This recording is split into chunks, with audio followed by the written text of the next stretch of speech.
परवा दिवशी आपण अहिल्यानगर आमच्या ऑटो रिक्षा संघटनाच्या वतीने जो मोर्चा काढला होता त्या संदर्भात त्याची दखल घेऊन आपल्या जिल्हा पुरवठा अधिकारी बडे मॅडम यांनी तातडीने आज मीटिंग लावली होती 11 वाजता।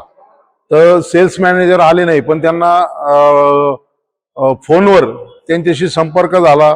संघटनेचे आमचे सर्व पदाधिकारी तिथे उपस्थित होते आणि त्यांनी आता इथून पुढे जे सांगितले, जे आमची शंका होती की ते पंपावर 1 घंट्याला रेट वाढवतात, तर त्यांनी तशा सूचना दिलेल्या आहेत की आपण दर्शनीय भागात जे रिक्षावाले असेल, कोणता ग्राहक असेल, जे वरतून तुमच्या कंपनीचे रेट येतात खाली, ते तुम्ही तिथं दर्शनीय भागात लावा आणि जे बिल होईल ते बिल गिरायकांना तुम्ही, रिक्षावाले असतील, टॅक्सीवाले असतील, कुणी पण असेल, त्यांना तुम्ही देत चाला, जेणेकरून पारदर्शकता त्याच्यात निश्चितपणे दिसून येईल।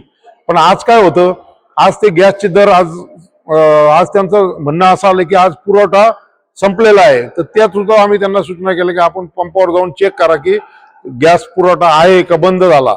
आणि त्यांचं म्हणणं आहे की वरतून कंपन्यांचा जसा रेट येईल तसा रेट तो खाली दिला जातो। तर आमचं तेवढंच म्हणणं आहे, जरी कंपन्यांचा रेट आला तर तो जो काही त्यांचा वरून रेट येणारा असतो तो तुम्ही दर्शनीय भागात लावला तर गिरायकांचं सुद्धा एक समाधान निश्चितपणे होईल आणि त्याच्यात जी आमचं म्हणणं आहे की जी लूट होती, वाढ होती, ती होणार नाही आणि त्यांना बिल देत जा, अशी चर्चा झालेली।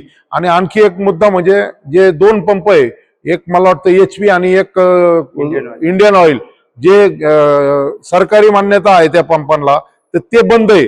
तर ते कसे चालू करता येईल जेणेकरून अजून गॅस जास्तीत जास्त हो, आणि त्याच्यावर HP आणि इंडियन ऑइलला सरकारी हे असतं, त्याच्यावर कंट्रोलिंग असतं, तर तो चालू करावं अशी आम्ही त्यांना विनंती केली।